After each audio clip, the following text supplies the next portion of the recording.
దేవునికి స్తోత్రం. రెండు చేతులు పైకెత్తి స్తోత్రం చెప్పండి. హల్లెలూయా.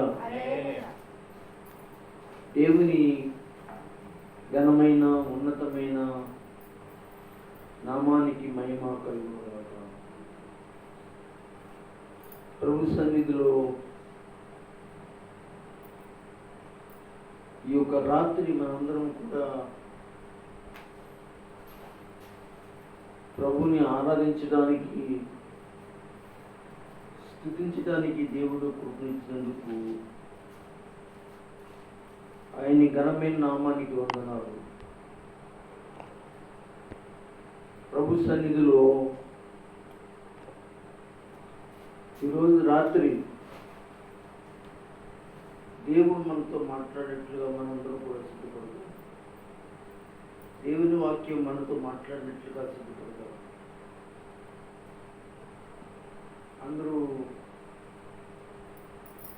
బాగున్నారు కదండి? దేవుడు మిమ్మల్ని దీవించునుగాక. మనము కాంచేపు దేవుని యొక్క మాటలు మాట్లాడుకోవడానికి పరిశుద్ధాత్మ సహాయం కొరకై సిద్ధపడదాం. బైబిల్ తెరిచి, అందరూ కూడా బైబిల్ తెరిచి హెబ్రీయులకు రాసిన పత్రిక, హెబ్రీయులకు రాసిన పత్రిక 10వ అధ్యాయము, హెబ్రీయులకు రాసిన పత్రిక 10వ అధ్యాయము తెలిసి అందరూ కూడా చూడాలని తెలియజేస్తున్నాను. అందులో ఒక వాక్యాన్ని మనం చదువుకుని మనం ముందుకు వెళ్దాము. తెలిసిన మీరందరూ కూడా జాగ్రత్తగా చూడండి. నేను చదువుతూ ఉన్నాను.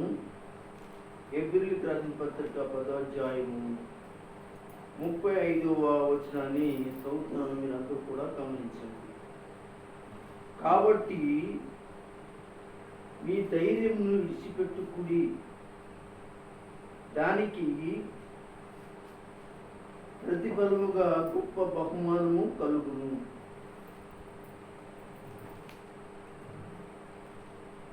జాగ్రత్తగా ఈ మాటను మీరు గమనించండి.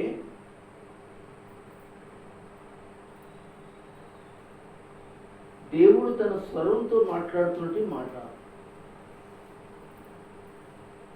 ఈ యొక్క హెబ్రీయులకు రాసిన పత్రికలో దేవుడు తన దైవజనుల ద్వారా తన ప్రజల నుండి హెబ్రీయులకు రాస్తున్నటి మాటలు. హెబ్రీయులు ఎవరు అంటే ఇశ్రాయేలీయుల 12 గోత్రాల వారే హెబ్రీయులు. వారికి ఈ పత్రిక రాస్తూ ఎన్నో సంగతులను బోధించడం జరిగింది. పాత నిబంధనలో ఉన్నటువంటి అనేక సంగతులన్నీ కూడా హెబ్రీయులకు రాసిన పత్రికలో యేసు ప్రభు వారిలో ఎలాగ నెరవేరాయో, ఎలాగ నెరవేర్చబడ్డాయో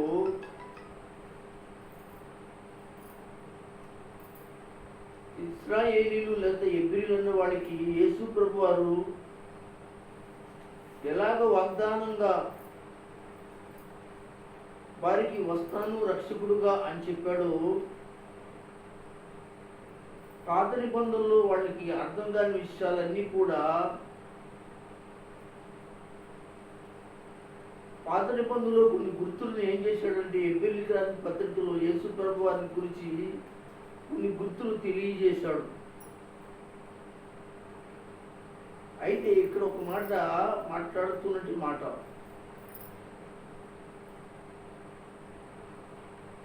కాబట్టి మీరు ధైర్యమును విడిచిపెట్టుకుడి అని అంటున్నాడు. ఈ మాట హెబ్రీయులకే కాదు కానీ లోకంలో ఉన్న వాళ్ళందరికీ కూడా వర్తిస్తుంది ఈ మాట. యేసుక్రీస్తు ప్రభువాన్ని అంగీకరించిన వారు ఎవరైతే ఉన్నారో వారందరికీ వర్తిస్తుంది.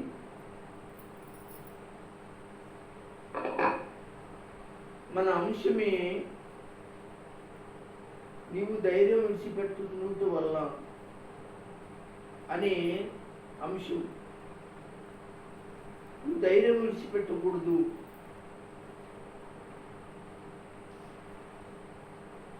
దేవుని బిడ్డలారా మీరు గమనించండి, చాలా పర్యాయాలు మనం ఒక్కొక్కసారి ధైర్యాన్ని విడిచిపెట్టేస్తాం. ధైర్యాన్ని మనం కోల్పోతాం. ధైర్యమే సాహస్యము అని కూడా పెద్దలు చెప్తారు. అయితే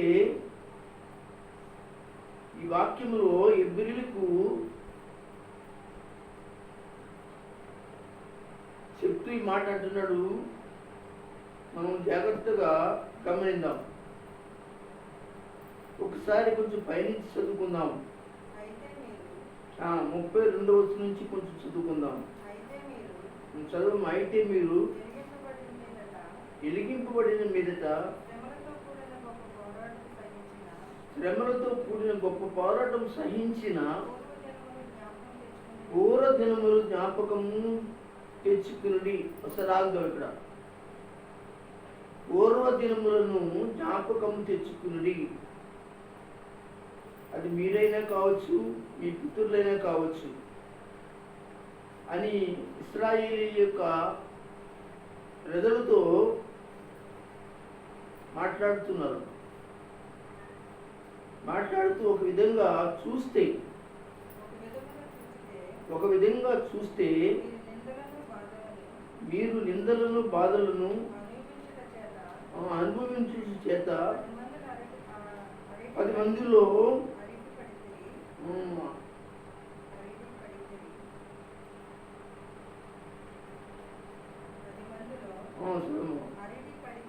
పడితిరి, అరటి పడితిరి, మరియు మరి యొక్క చూస్తే వాటిని అనుభవించిన వారితో పాలువారమైతిరి. ఎలయనగా ఖైదీలో ఉన్నవారిని కరుణించి మీకు మరీ శ్రేష్టమైన స్థిరమైన స్వాస్థ్యం ఉన్నదని ఎరిగి మీ ఆస్తి కోల్పోటకు సంతోషముగా ఒప్పుకుంటే ఇచ్చారండి. ఈ విషయాలన్నీ కూడా ఏం చేస్తున్నాడంటే జ్ఞాపకం చేస్తూ వాళ్ళు ధైర్యపరుస్తున్న విషయం కనబడుతుంది. ఎవరిని? ఇశ్రాయేలీయులను. దేవుని బిడ్డలారా మీరు గమనించండి, ఈ రాత్రి కాలంలో చాలా విషయాల్లో మనమందరం కూడా పూర్వదినాల్లో ఎన్నో కష్టాలు బాధలు అనుభవిస్తాం. అలాగే ఇక్కడ హెబ్రీయులు కూడా ఎన్నో కష్టాలను పోరాటాలను ఎదుర్కొన్నారని జ్ఞాపకం చేస్తూ ఒక విధంగా మీకు కలిగిన నిందలు బాధలను 10 మందిలో మీకు కలిగిన పరిస్థితులన్నింటినీ కూడా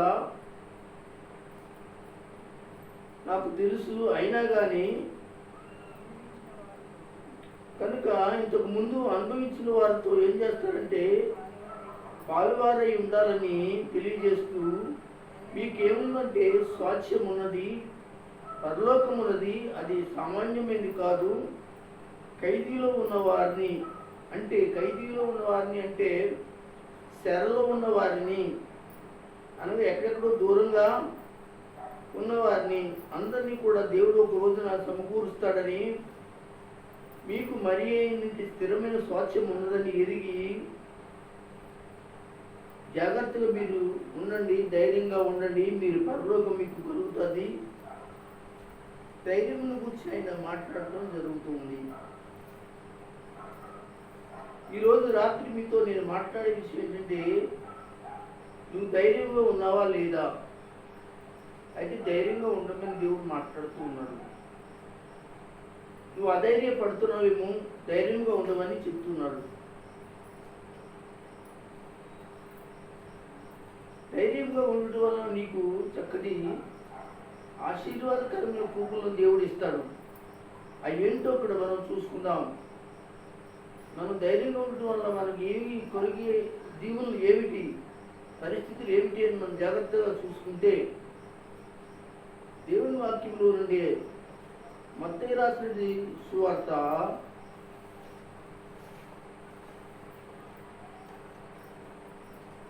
19వ అధ్యాయం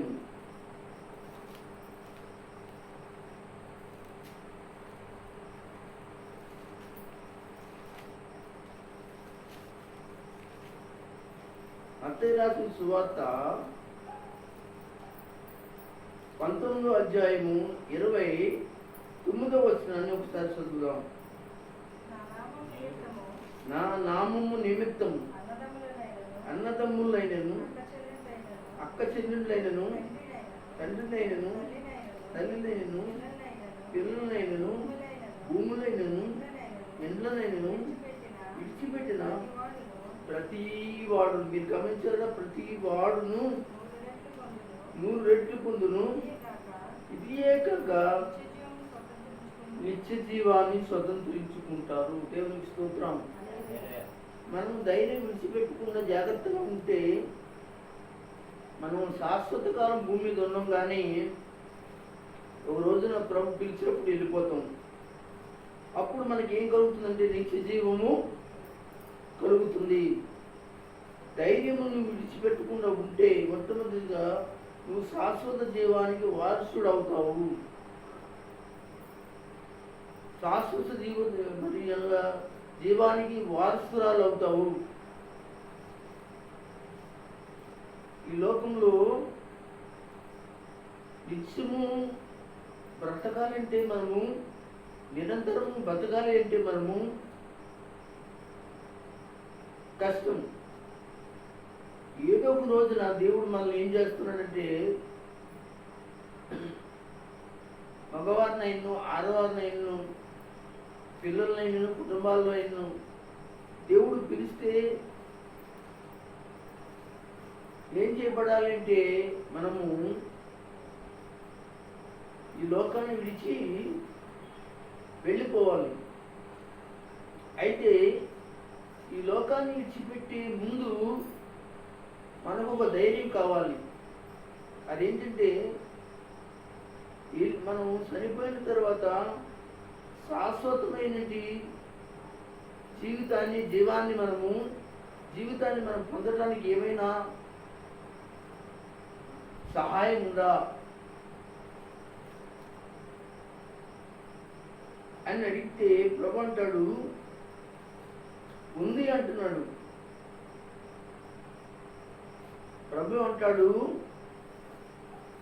ఆ శాశ్వత జీవితాన్ని పరలోకంలో మీరు పొందుకుంటారు అని అంటాడు. ఆయన అంటాడు, మీరు ఎవరైనా కావచ్చు, మీరు ఎలాంటి వారైనా కావచ్చు, మీరు మారిన తర్వాత నా నామం నిమిత్తము అన్నదమ్ములైనను అక్క చెల్లెళ్ళైనను తల్లిదండ్రులైనను పిల్లలైనను భూములైనను ఎండ్లను విడిచిపెట్టు ప్రతి వాడు. సంగమా గమనించండి, 100 రెట్లు మీరు పొందుకోగలరు. అంత మాత్రమే కాదు, కానీ మీరు ధైర్యం పోగొట్టుకోకుండా జాగ్రత్తగా ఎమడిస్తే మీకు శాశ్వత జీవాన్ని ఇస్తానంటాడు. ఇది కాక నిత్య జీవాన్ని స్వతంత్రించుకుంటారు, వారసులు అవుతారు, ఆ జీవానికి వారసులు అవుతారు. పరలోకంలో కోట్లాని కోట్ల దేవదూతులు ఉన్నారు. అలాగే పరలోకంలో అనేక మంది భూమి మీద ఉన్నట్టు వారు రక్షించబడి పరలోకానికి వెళ్తారు. ఆ పరలోకాన్ని భూమి మీద సిద్ధపడుతున్నటువంటి రక్షణ పొందినటువంటి వ్యక్తులు ఎవరైతే ఉన్నారో, ప్రార్థన చేసి పరిశుద్ధంగా జీవించారో, వాళ్ళు ఎత్తబడిన తరువాత వాళ్ళకి శాశ్వతమైన జీవం ఉంది అని తన శిష్యులైన వారితో చెప్తున్నాడు. అంత మాత్రమే కదా, అక్కడ అనేక మంది జన్మలతో చెప్తున్నాడు, అనేక మంది వ్యక్తులతో చెప్తున్నాడు,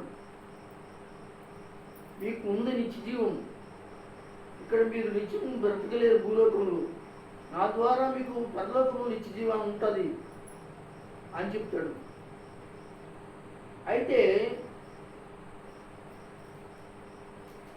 ఈ మాటలు చెప్పకముందు ఒక సందర్భం జరిగిందండి. ఒక యవనస్తుడు యేసు ప్రభు దగ్గరికి వచ్చారు. యేసు ప్రభువా, నేను నిత్య జీవానికి వారసుడు అవ్వాలనుకుంటున్నాను. ఏం చేస్తే వారసుడు అవుతాను అనే మాట అడిగాడు. అడిగినప్పుడు అతనికి చెప్పాడు, ప్రజలందరితో చెప్పాడు, తన శిష్యులైన వారికి కూడా చెప్తున్నటువంటి మాట, నా నామం నిమిత్తము అన్నదమ్ములను, అక్కచెల్లెలను, తల్లిదండ్రులను, అనగా పిల్లలైన, భూములైన, ఇంట్లను విడిచిపెట్టుకున్న వానికి ఇచ్చి ఇక్కడ ఏమన్నాడంటే 100 రెట్లు మీకు ఇస్తాను, ఇది కాకుండా నీకు ఏమిస్తానంటే నిత్య జీవాన్ని, వారసత్వాన్ని నీకు ఇస్తాను. మీరు ఇంకా అక్కడ తరతరములు అక్కడ మీరు ఉంటారు అనే మాట నా శిష్యులతో చెప్పడానికి గల కారణము, అంతకుముందు ఒక యవనస్తుడు పరిగెత్తుకుని వచ్చి నిత్య జీవానికి వారసుడు కావాలంటే ఏం చేయాలంటారు అని అడుగుతున్నాడు. తల చూద్దామా అడుగుతున్నాడు. అయితే ఈ యవనస్తుడు అడిగినప్పుడు యేసు ప్రభు చక్కటి సమాధానం చెప్పాడు. కానీ ఆ సమాధానానికి అతడు ఒడంబడి అవ్వలేదు, ఒప్పుకోలేదు, ఇష్టపడలేదు. ఎందుకనంటే అతడు ఒక అధికారం కలిగిన వాడు. ఒకటి, అతడు ఎవరండి? ఒక అధికారం కలిగిన వాడు, గుర్తుంచుకోండి. 2, ఆస్తి కలిగిన వాడు. ఒకటి అధికారం కలిగిన వాడు, 2 అధికారం కలిగిన వాడు, 3 యవనస్తుడు. యవనస్తుడు దేవునితో వెంబడించాలండి, చాలా విడిచిపెట్టుకోవాలి. ఈ లోకానంతా కూడా ఏం చేయాలి? దూరంగా పెట్టాలి. యవన జీవితంలో ఎవరు సుఖం అనిపించుకోకుండా ఉంటారు?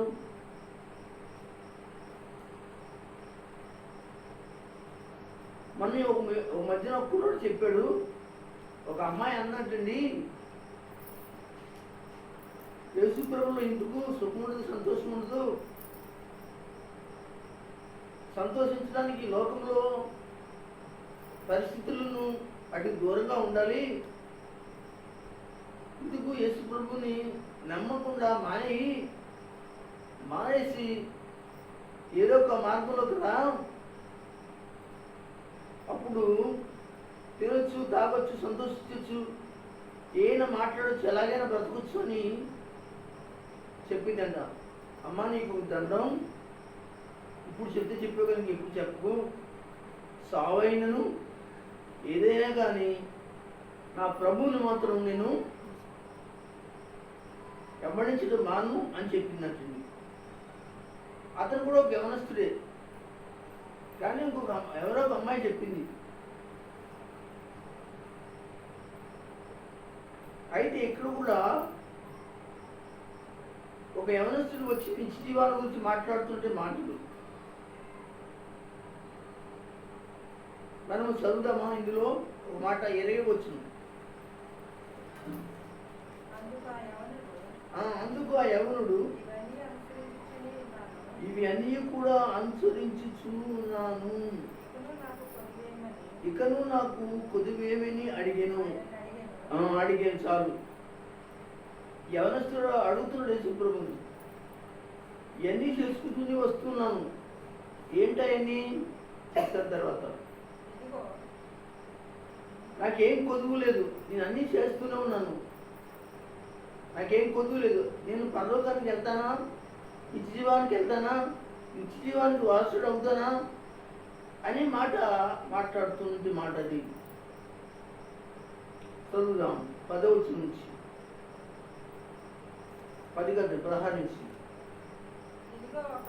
ఏనండి ఆయన ఎద్దకు వచ్చి బోధకుడా, ఓ బోధకుడా, యేసయ్యా బోధకుడా, నిత్యజీవం పొందుటకు, అదిగోండి ఏం పొందడానికి, నిత్యజీవం పొందుటకు, నిత్య జీవం పొందడానికి. ఇదిగో ఒకడు, అదే ఒకడు ఎవరంటే 20 వచనంలో యవనస్తుడు అని రాశాడు అతని గురించి. ఏ మంచి కార్యము చేయవలెనని ఏ మంచి కార్యం చేస్తే నిత్య జీవానికి వారసులు అవుతాము అని అడుగుతున్నాడు. ఆయన అడిగెను. అందుకైన అడిగాడండి. అప్పుడు అందుకైన మంచి కార్యములు ఎందుకు, మంచి కార్యములను కార్యములను గూర్చి నన్ను ఎందుకు అడుగుతున్నావు? మంచివాడు ఒక్కడే. చూడండి, మంచివాడు ఒక్కడే. మంచి కార్యములు అడుగుతున్నావు, నన్ను అడుగుతున్నావు. మంచివాడు ఒక్కడే. నువ్వు జీవములో ప్రవేశింపగోరిన ఎడలా, ఇదిగో బైబిల్లో ఉన్నట్టు దేవుడిచ్చిన ఆజ్ఞలు గైకొనమని చెప్పాను. ఆగలక మనకు అర్థం అవ్వాలంటే ఆగలక అండి. పరిగెత్తుకుని వచ్చేసాడు, గబగబ వచ్చేసాడు. వచ్చేసిన తర్వాత నాకు నిత్య జీవం ఇమ్మని అంటున్నాడు. ఏ మంచి పని చేస్తే బాగుంటుంది, ఏ మంచి కార్యం చేస్తే బాగుంటుంది? నేను చచ్చిపోయిన తర్వాత నిశ్చయంలోకి వెళ్ళాలంటే, లేకపోతే నిశ్చయం పొందుకోవాలంటే నేను ఏం చేయమంటావు అని అడిగితే, నిశ్చయంలో ప్రవేశించుకోరాలి అని అడగగా, అప్పుడు ప్రభు చెప్తున్న మాట ఏంటంటే, ఏమంటాడంటే, అతడు అడగగా అప్పుడు ఏమైందంటే, ఏ ఆజ్ఞను ఏం చదువుతున్నామా,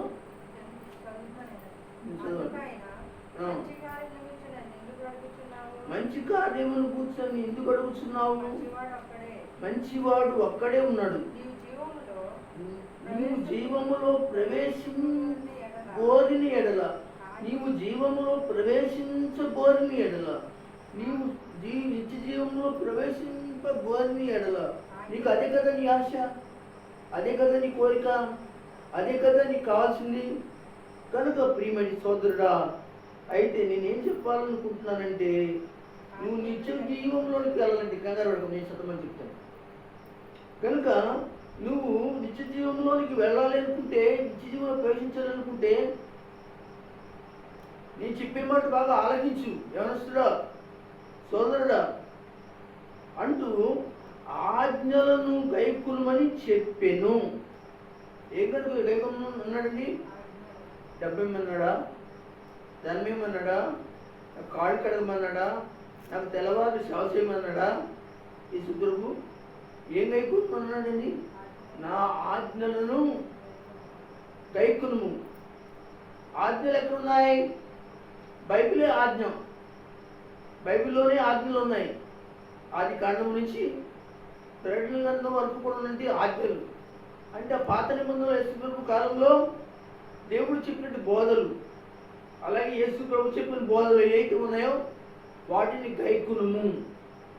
గైకొనాలి. ఇంతే కుదరదు, నిన్ను విడిచిపెట్టేస్తే కుదరదు. గైకొనాలి అంటే వాటిని ఏం చేయాలి? అనుసరించాలి, చేయాలి. గైకొనమని నేను చెప్పాను అని అంటే మీరు వాటిని చెయ్యాలి అనేది దేవుడు మాట్లాడుతున్నట్టు మాట కదా. ఆజ్ఞలను గైకొనమని చెప్పాను. అప్పుడు ఈయన చక్కగా చాలా తెలివైనలా ఉన్నాడండి. ఆగమ్మ, నేను చెప్తాను, కంగారు పడుతుంది. చాలా తెలివైనలాగా ఉన్నాడండి. ఎందుకంటే కొంచెం అధికారం కలిగినాడు కదా, అధికారి కదా. రెండోది ధనవంతుడు కదా. మూడోది ఆస్తి కలిగిన వాడు కదా. మూడోది అనగా యవనస్తుడు కదా. చాలా సురుగ్గా ఉన్నాడు అనమాట అండి. తడుపుకోకుండా సంబంధాన్ని చెప్పేస్తున్నాడు, తడుపుకోకుండా మాట్లాడేస్తున్నాడు. ఏమని మాట్లాడేస్తున్నాడంటే, అతడు ఈ ఏ ఆజ్ఞయు ఆయను ఏ ఆజ్ఞలను అని అడగగా, అందరూ స్తోత్రం చెప్పండి. ఏ ఆజ్ఞలను గైకొనాలి? ఈ ఆజ్ఞ చేయమంటావు? ఈ ఆజ్ఞ చేస్తే నీ పరలోకానికి వెళ్తాను, నిత్య జీవాన్ని ఇస్తావు ఒకవేళ అనుకున్నాను. వీడు ఈ లోకంలో శాశ్వతంగా నిత్య జీవం బతకాలనుకున్నాడు కోసం 1000 సంవత్సరాలు 2000 సంవత్సరాలు అలాగా బతకాలని ఆయుష్ కోరుకుంటాడేమో. యేసయ్య ఇక్కడ యొక్క నిత్య జీవాన్ని గురించి చెప్పట్లేదు ఆయన. పరలోకంలో ఉన్నది నిత్య జీవాన్ని గురించి ఆయన మాట్లాడుతున్నట్లుగా మనం చూస్తున్నాం. ప్రియమైన దేవుని యొక్క వారలారా, ఈ లోకంలో ఏ మనుషుడు కూడా ఆయుస్సు అనేది మాత్రమే ఆయన ఇస్తాడు. ఆయుష్ ఇచ్చినప్పుడు ఆ ఆయుష్ ప్రకారం ఏం చేయాలి? మనం బ్రతుకుతాం తప్ప ఇంకా ఎక్కువ రోజులు బతకం. ఏమంటారు కదా, హిజ్కియా వాడు ఏమన్నాడంటే, దగ్గరికి దేవుడు పంపించి నువ్వు చచ్చిపోతున్నావు అని చెప్పాడు దేవుడు. చెప్పగానే దేవుని సన్నిధిలో మోకరించి గోడ తట్టు తిరిగి ప్రార్థన చేశాడు. దేవుడు మళ్ళా వచ్చి ఏమన్నాడంటే, నీవు 15 సంవత్సరాలు బతుకుతావు అని ఆయుష్ ఇచ్చాడు. నీకు ఆయుష్ తీరిపోయింది అని రమ్మన్నప్పుడు మాత్రము వెళ్ళిపోవాలి, ఆగడానికి లేదు.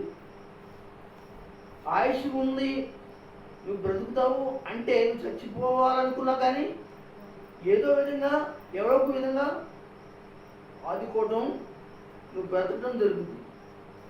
ఇది దేవుని యొక్క ఆజ్ఞ మాట. అయితే ఇతడు ఏ ఆజ్ఞను అడుగుతున్నాడు ఆయన. మీరు గమనించాలి. అంటే అతను శాశ్వతంగా ఈ లోకంలో బతకాలని కోరుకుని అడుగుతున్నాడేమో. అప్పుడు ఆయన అంటున్నాడు, ఇక్కడ నిత్యజీవం పొందవు కానీ పరలోకంలో నిత్యజీవం పొందుతావు అనే విషయాన్ని చెప్పాడు అక్కడ. కాకపోతే మనం 29 చదువుకున్నాం కదా.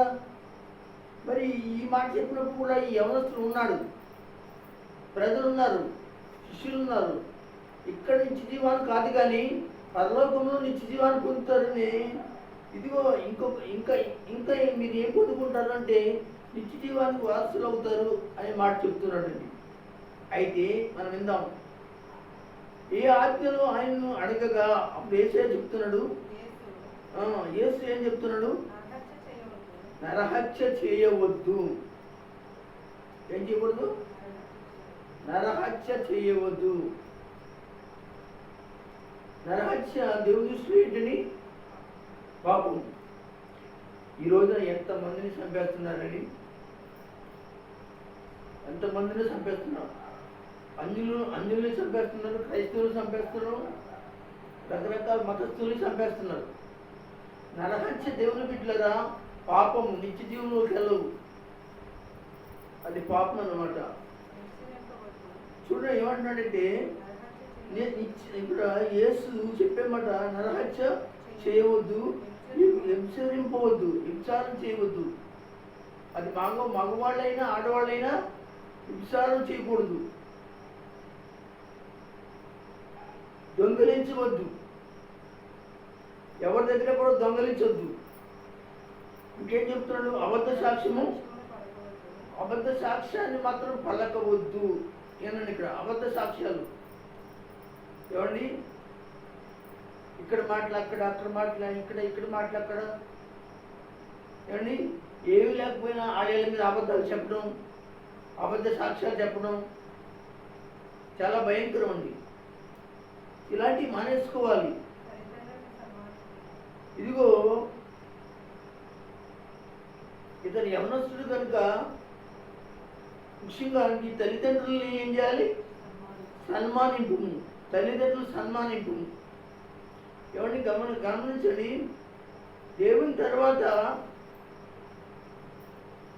దేవుని వాక్యం తర్వాత సన్మానించేది తల్లిదండ్రులే. మళ్ళీ ఒక మాట చెప్పాలి అని అంటే దైవ సేవకులను కూడా సన్మానించాలి. ఎందుకంటే దైవ సేవకులు మీ సన్మానానికి యోగ్యులై ఉన్నారు, పాత్రులై ఉన్నారు. అనగా ఈ తల్లిదండ్రులు, ఆత్మీయ తల్లిదండ్రులు, శరీర తల్లిదండ్రులు ఏమై ఉన్నారంటే మీ సన్మానానికి వాళ్ళు యోగ్యులై ఉన్నారు. వాళ్ళని బాగా చూసుకోవాలి, వాళ్ళని కన్నీళ్ళు పెట్టకూడదు, వాళ్ళని ఇబ్బంది చేయకూడదు, చాలా మంచిగా ఉండాలి. ఇవన్నీ కూడా బైబిల్లో ఉన్నటువంటి ఆజ్ఞలు. ఇవన్నీ చేస్తే నిత్య జీవంలోకి వెళ్తావు అనే మాట జ్ఞాపకం చేస్తున్నట్టు మాట. నిన్ను వలే చూడండి, నిన్ను వలే నీ పొరుగు వారిని ప్రేమించాలి. అంతేనా? ప్రేమింపవలను అని చెప్పాను. అందుకు తిరుగుతేటలుగా మాట్లాడుతూ అందుకు అంటున్నాడు యవనస్తుడు, ఇవి అన్నీ కూడా అనుసరించి ఉన్నాను. నేనేం మాట్లాడి నువ్వు చెప్పేవన్నీ కూడా నాకు కొత్త ఏం కాదు. చాలామంది ముదిరిపోయి విశ్వాసులు ఏమంటారంటే పాస్టర్ గారు బోధిస్తుంటే ఇలా మాట్లాడతారు, చెప్పారులే అవన్నీ కూడా మాకు తెలిసినవే, అవన్నీ కూడా మేము విన్నాయే, మేము చదివినాయే, చెప్పొచ్చేలావా, ముందుకెళ్ళా ముందుకు చెప్పు అని చెప్పారు. అంటే వీళ్ళకి ఏం లేదు, వాక్యం లేదు, వాక్యం లేదు, వాక్యం వినడానికి ఇష్టం లేదు, వాక్యానికి లోపడేది మనసు లేదు. చూసారా, ఇటు కూడా తిరస్కార బుద్ధి అనమాట అండి. ఇవి అన్నీ ఏం చేస్తున్నాను, అనుసరించుచు ఉన్నాను. ఏమండి, అనుసరించుతున్నాను. నేనేమి కూడా మానలేదు. ఇక నాకు కొద్దివేమీ లేదు అంటే నాకు నిశ్చయం ఉందన్నమాట. అప్పుడు యేసుప్రభు అంటాడు, అందుకు యేసు అంటున్నాడు, నీవు పరిపూర్ణుడవుటకు కోరిన యెడల నువ్వు వెళ్ళిపోయి నీ ఆస్తిని అమ్మి పేదలకిమ్ము. దేవునికి స్తోత్రం చెప్పండి. హల్లెలూయా.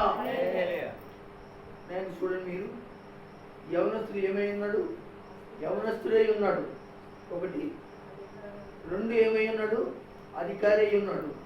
3 ఏమై ఉన్నాడు? ధనవంతుడు, ఆస్తిపరుడై ఉన్నాడు. ఈ మూడింటిని వదిలిపెట్టుకునేటట్టు మనసు లేదు ఇతనికి. నేను చూపిస్తాను. 3 విడిచిపెట్టుకునే మనసు లేదు.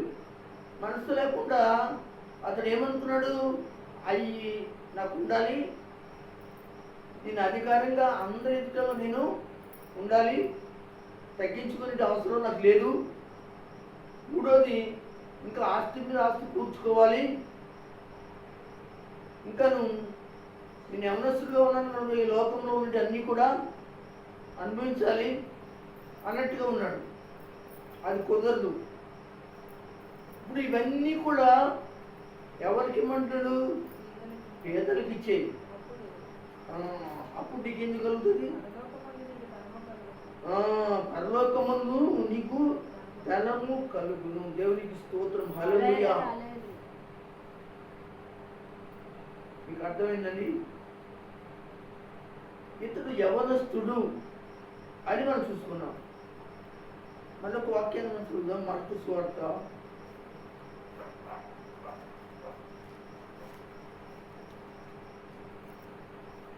10వ అధ్యాయము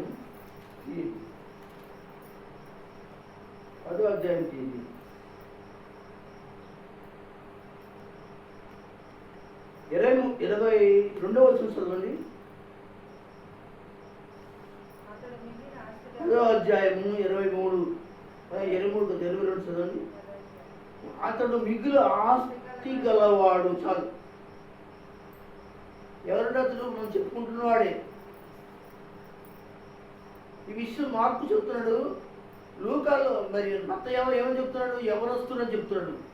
చదువుదామా? పైన చదువుదాం. 17వ వచనం నుంచి చదువుదాం. స్పీడ్గా చెప్పాలి. ఆయన బయలుదేరి మార్గమందు పోచుండగా, అదేనమ్మా భగవద్గీతము 17వ వచనం నుంచి.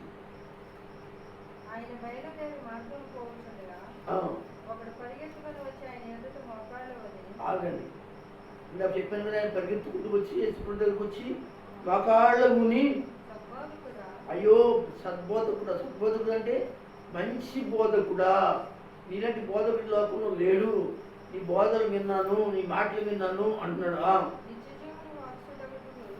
చూసారా, నిత్య జీవానికి వారసుడు నేనేం చేయాలి అడిగాను. యేసు నన్ను సత్పురుషుడని ఎలా చెప్పుచున్నావు? దేవుడు ఒక్కడే కానీ మరి ఎవడును సత్పురుషుడు లేడు. బాగానే చెప్పాడు, బాగానే గ్రహించాడు కనుక ఆ మాటకి ఆయన శబాసాన్ని మెచ్చుకున్నాడు. శివద్దు, వద్దు వద్దు వద్దు, మోసము చూడండి. అక్కడేమో అబద్ధము, ఇక్కడ అబద్ధ సాక్ష్యం అన్నాడు. ఇక్కడ మళ్ళీ ఇతను ఇంకోటి మాట్లాడు, మోసాలు కూడా చేయకూడదు. అక్కడ మోసాలు లేదు కానీ ఇక్కడ మాత్రం మోసాలు అని రాస్తున్నాడు. నీ తల్లిదండ్రులను సన్మానించుము. ఏంటమ్మా? అను ఆజ్ఞలను నీకు తెలియదు కదా. అందరూ స్తోత్రం చెప్పండి. అక్కడేమో చేయమన్నాడు అని ఆజ్ఞలన్నీ కూడా నీకు తెలుసు కదా. చూడండి, ఇతను అంతరంగంలో విషయాన్ని అంతా ఇక్కడ బయటికి ఎత్తాడు. ఇతడు దేవుని వాక్యాన్ని ధర్మశాస్త్రాన్ని తెలుసుకున్నాడు. దేవుని వాక్యాన్ని అంతరంగంలో నుండి విషయాలను బయట పెట్టేస్తున్నాడు. నువ్వు వాక్యాన్ని ఎరిగినవాడు, ధర్మశాస్త్రం ఎరిగినవాడు. మళ్ళీ ఏమడుగుతున్నావు? ఏం చేయాలని అడుగుతున్నావా? నువ్వు చేయవలసింది చేయకోకుండా నువ్వేం చేస్తున్నావు? పక్కన పెట్టి మరి దుడ్డుదావన దొంగదావన వెళ్ళాలనుకుంటున్నావా? కుదరదు. నువ్వు ఏదైతే చదివావో, ఏదైతే నీకు దగ్గర పుస్తకంలో ఏదైతే ఆజ్ఞలు ఉన్నాయో అవి నీకు తెలుసు కదా. అవి చేస్తే నువ్వు వెళ్తావు కదా. అదే కదా చెప్పింది వాక్యం.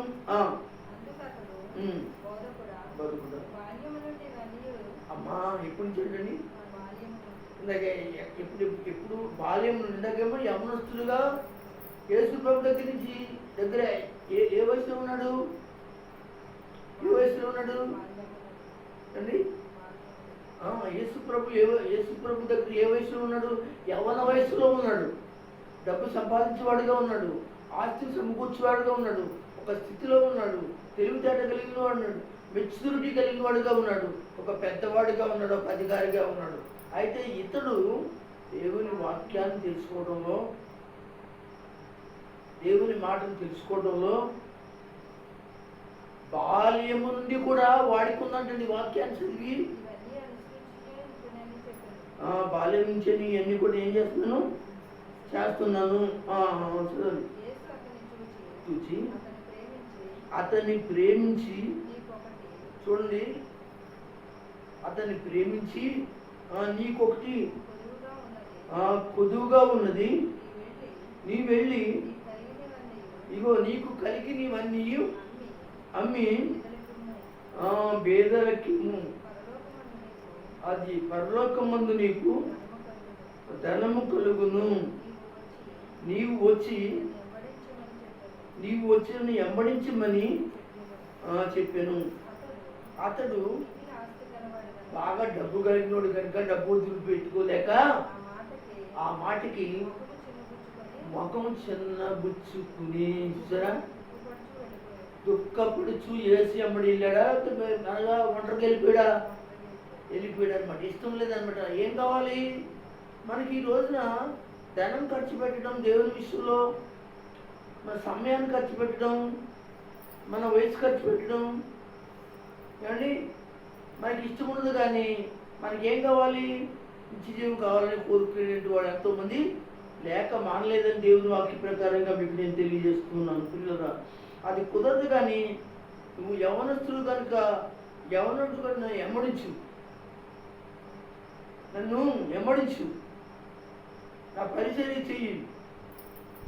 నీకున్న ఆస్తిని తీసుకుని వెళ్ళి అనగా అమ్మేసాయి, పంచిపెట్టు. పరలోకం నీకేం కలుగుతుంది చెప్పండి? ఏం కలుగుతుంది? ధనం కలుగుతుందా లేదా చెప్పండి? కానీ మనకి కలిగింది భూమి మీద మనం అనేక మంది పేదలకు, పరిచర్యకు, అన్ని కార్యక్రమాలకి, మీటింగ్లకి, ప్రార్థనలకు, సేవకులకు, ఇలా రకరకాల అనేక విషయాల కొరకు మనం ఖర్చు పెట్టేసాం అనుకోండి, మనం ఏమైపోతాం? మన ధనవంతత ఏమైపోతే తరిగిపోతుంది. అప్పుడు మనం కొంచెం పేదరికం వస్తుంది. అలాగని చెప్పేసి మరీ పేదలు అయిపోమని యేసు ప్రభు చెప్తాడా? చెప్పడు. అంటే నిన్ను పరీక్షిస్తున్నాడు. కొంతలో కొంతైనా చేయమంటున్నాడు. ఎందుకు చేయమంటున్నాడు? నీకు పరలోకంలో నీకు ఆస్తి కావాలి అంటే, పరలోకంలో నీవు నిత్య జీవం కావాలంటే భూమి మీద ఏం చేయమంటున్నాడు? ఇవన్నీ చేయాలి అంటున్నాడు. అందరూ స్తోత్రం చెప్పండి. ఇలా చేసేటట్టు వాళ్ళే దేవుని బిడ్డలారా నిత్య జీవానికి వారసులే కాకుండా పరలోకంలో 100 రెట్లు వాళ్ళకి అన్నీ ఉన్నాయని అంటాడు. నిజమేనంటారా? ఉన్నాయంటారా? నమ్ముతున్నారా? చెప్పండి, నమ్ముతున్నారా? నమ్మాలి. నమ్మకపోయినా కానీ ఇది నిజమని దేవుని వాక్యం చెప్తుంది. కొర్నేలు అనేటువంటి వాడు అప్పుడు ఉన్నాడు బైబిల్లో. ఇలా చూడండి, అతడు సైన్యాధిపతి అండి. ఇటలీ అనే పటాలంలో సైన్యాధిపతి. అతడు బహుధర్మ కార్యాలు చేసేవాడండి. బహుధర్మ కార్యాలు ప్రతిరోజు కూడా బహుధర్మ కార్యాలు చేశాడండి. ఒక రోజున తన ఇంటి వారితో ఏం చేస్తాను ప్రార్థన చేసుకుంటాడట. పరలోకం నుంచి దేవుడు ఏం చేయంటే ఇతని దగ్గరికి దేవదూతను పంపించి కొర్నేలు అని పిలవడం జరిగిందండి. కొర్నేలు అని పిలవడం జరిగింది. ఇలా అనగా ప్రార్థన చేసి ఒకసారి కడతారు కానీ ఎదుర్కొంటే ఎవరు కనిపించారు? దేవదూత కనపడిందండి. అమ్మో, దేవదూతని భయపడటం జరిగింది. భయపడకు, నీవు చేసిన ధర్మ కార్యములన్నీ కూడా దేవుని సన్నిధికి చూచి భయపడి. అపోస్తలుల గారి 10వ అధ్యాయం ఉంటుంది, తర్వాత చదువుకోండి అమ్మ. ఒకసారి చదువు. ఏమని అడిగింది?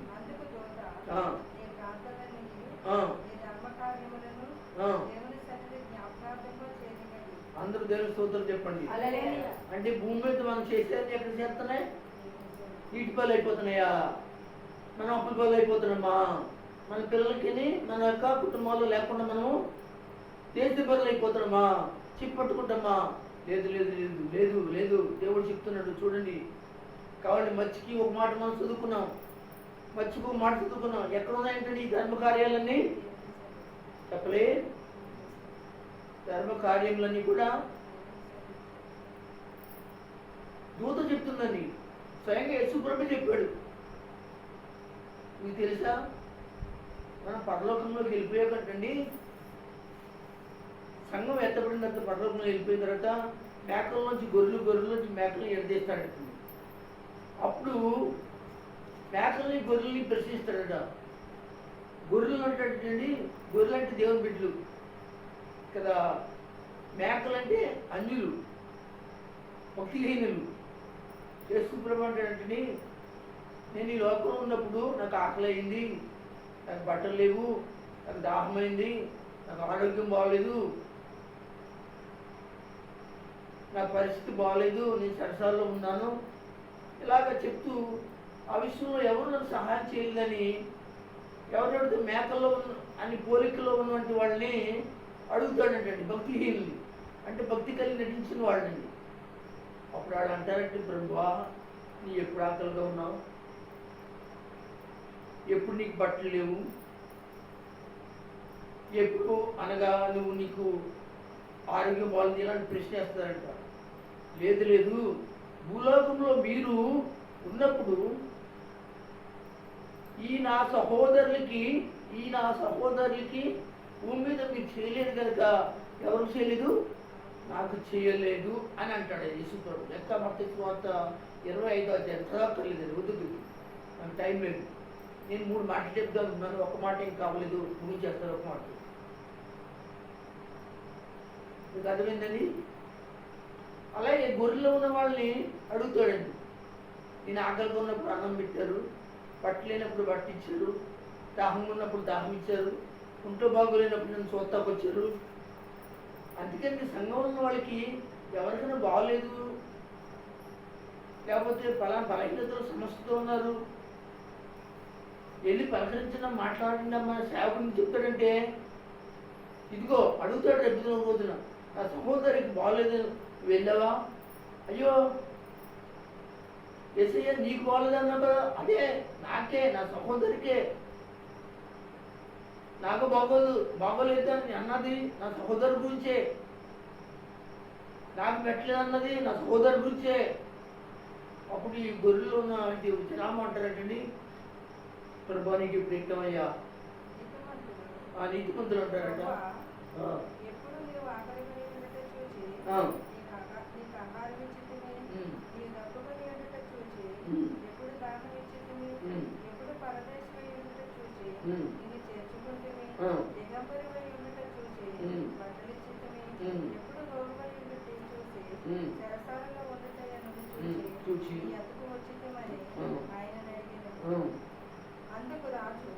యేసు ప్రభు వారు అంటాడు, రాజు, నా రాజు, రాజు. అందుకు రాజు, ఉమ్. దిక్కులు అల్పులైన ఈ నా సహోదరుల నుండి ఆ. ఒకరికి మీరు చేసితిరి గనుక ఆ. నాకు చేసితిరని నిశ్చయముగా మీతో చెప్పుచున్నానని ప్రైజ్ ది వాగ్దానం లార్డ్, హల్లెలూయా. నిశ్చయముగా ఖచ్చితంగా ఎవరు చేశారు? నాకే చేశారు అంటున్నాడండి. దేవునికి స్తోత్రం కలుగును గాక. వచ్చేద్దాం మార్క్స్ వార్త 10వ అధ్యాయంలోకి. ఎక్కడి నుంచి ఆఫ్ చేసి మనం 22 వరకు చదివారు. అప్పుడు యేసు ఉమ్. చుట్టూ చూచి ఉమ్. ఆస్తి గలవారు ఉమ్. దేవుని రాజ్యంలో ప్రవేశించుట చాలండి, ఇంకా ఇవన్నీ వివరించాలి, చాలా టైం అవుతుంది. కానీ ఇదే మాట, ఇదే విషయాన్ని గురించి లూకా గారు కూడా చెప్తున్న మాటలు మనం చదువుకున్నాము. లూకా రాసిన సువార్త ఒకసారి చూడండి. లూకా రాసిన సువార్త ఒకసారి చదువుతాం. ఒక్క నిమిషం తీసుకోండి. 18వ అధ్యాయంలో ఒకసారి 18వ అధ్యాయం 2 నుంచి చెప్తాను, చదువుతారు. కానీ 18వ అధ్యాయము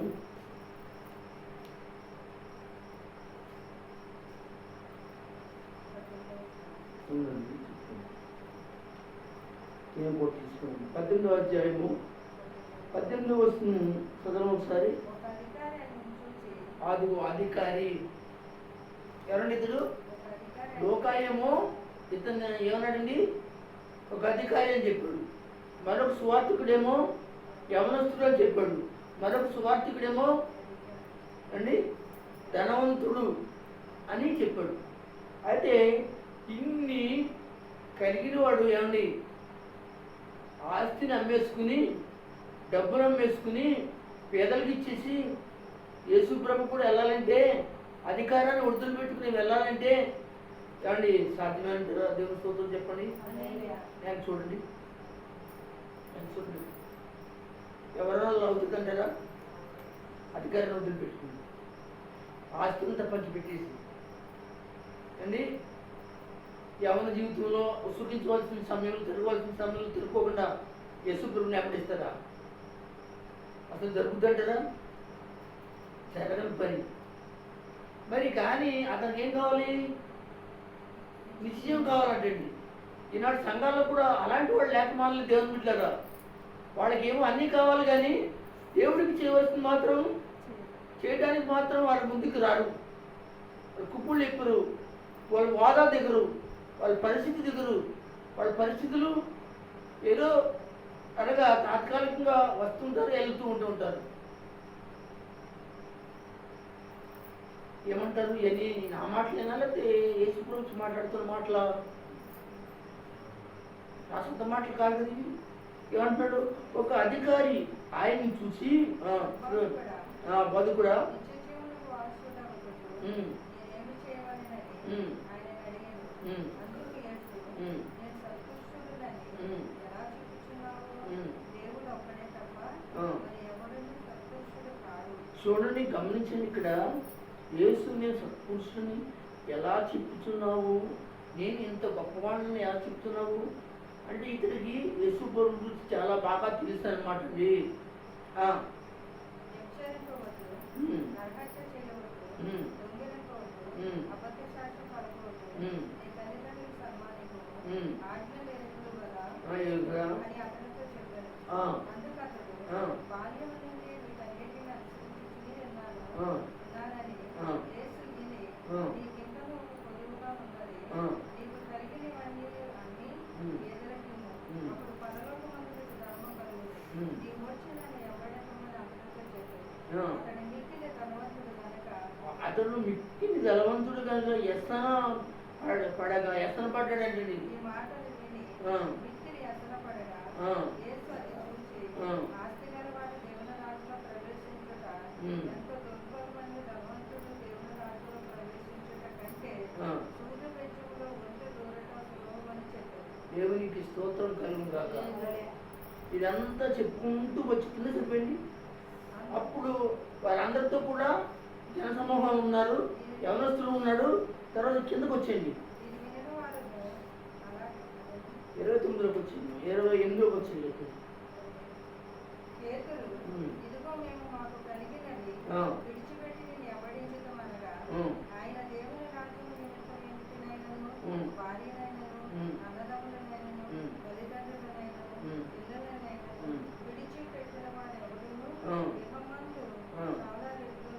యెహోవామందు చాలా రెట్లును పరమందు నిత్య జీవమును ఉమ్, పొందుకుపోవడానికి నిత్యము దేవునికి స్తోత్రం, హల్లెలూయా. మాదిరిగానే.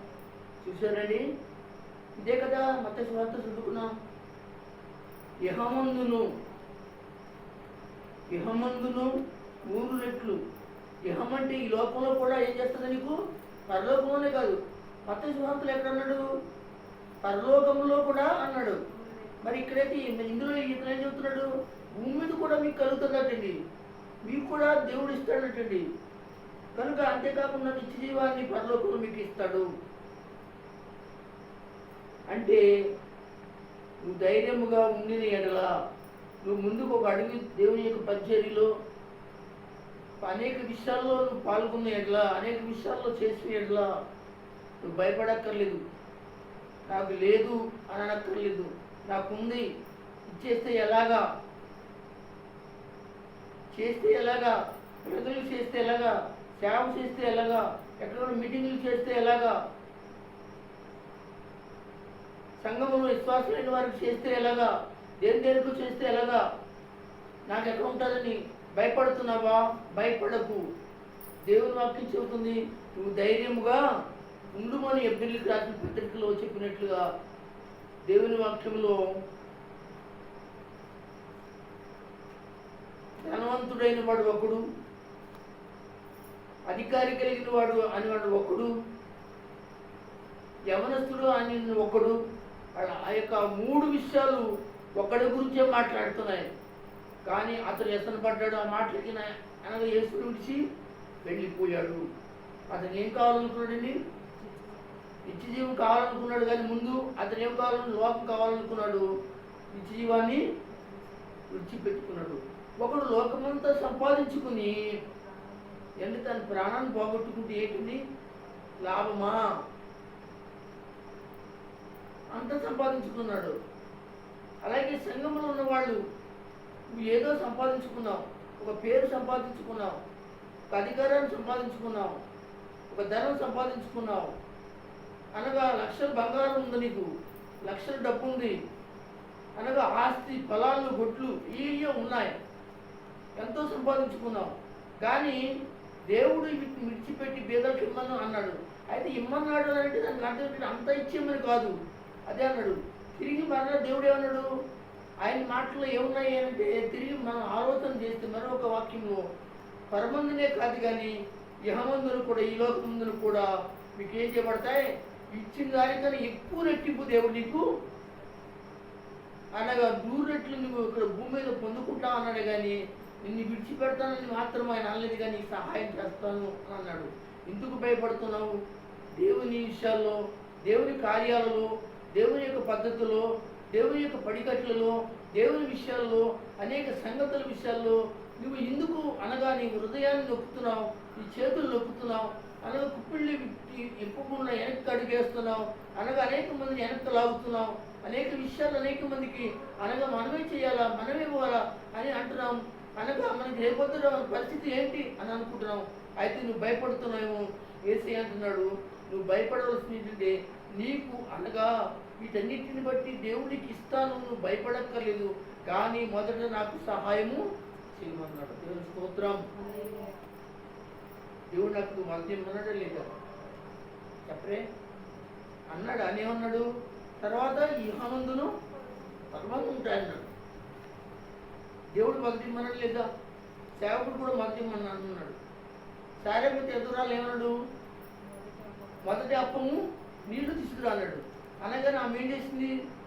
అప్పం లేదు, నీళ్లు లేవు అన్నట్టుగా చెప్పిన తర్వాత ఒక నీళ్ళు తెచ్చి ఏం చేసింది? నివేదనకు కానీ దేవుడు చూసి, ఆమె కరువు కాలం అంతా కూడా తొట్టులో పిండి అయిపోలేదు, మరి గుడ్డులో నూనె అయిపోలేదు. ఆమె తన కొడుకు, ఆ దైవజనుడు వాళ్ళ ఇంటికి వచ్చిపోయే వాళ్ళందరూ కూడా ఏం చేశారంటే పోషింపబడ్డారు. దేవుని స్తోత్రం. ఇదండి దేవునికి చేస్తే దేవుడు మనకు చేసే కార్యం. ఇవన్నీ కూడా చేయకోకుండా మనకి కావాలి అని అంటే ఎక్కడి నుంచి వస్తుంది దేవుని బిడ్డరా? మొదట మనం చేయలేకపోతున్నాం, కానీ మన దేవుని దగ్గర నుంచి మనం రావాలని కోరుకుంటున్నాం. అది న్యాయమేనంటారా? న్యాయం కాదు. కనుక నువ్వు చెయ్యి, దేవుడు నీకు అప్పుడు చేస్తాడు ఖచ్చితంగా, వాక్యం సెలవిస్తుంది అని తెలియజేయడానికి ఈ వాక్యాన్ని తెలియజేస్తాం. దేవుని చిత్తమైతే వచ్చే వారం మరికొన్ని విషయాలు చెప్పుకోవడానికి దేవుడు కృప చూపినట్లుగా మనం సిద్ధపడదాం. కనుక నీవు ధైర్యము విడిచిపెట్టకము. దేవుడు నీ కృప, దేవుని కృప నీకును నీ పిల్లలకి నీ కుటుంబానికి మెండుగా ప్రభు ఇచ్చును గాక. అందరూ స్తోత్రం చెప్పండి, గట్టిగా చెప్పండి. హల్లెలూయా.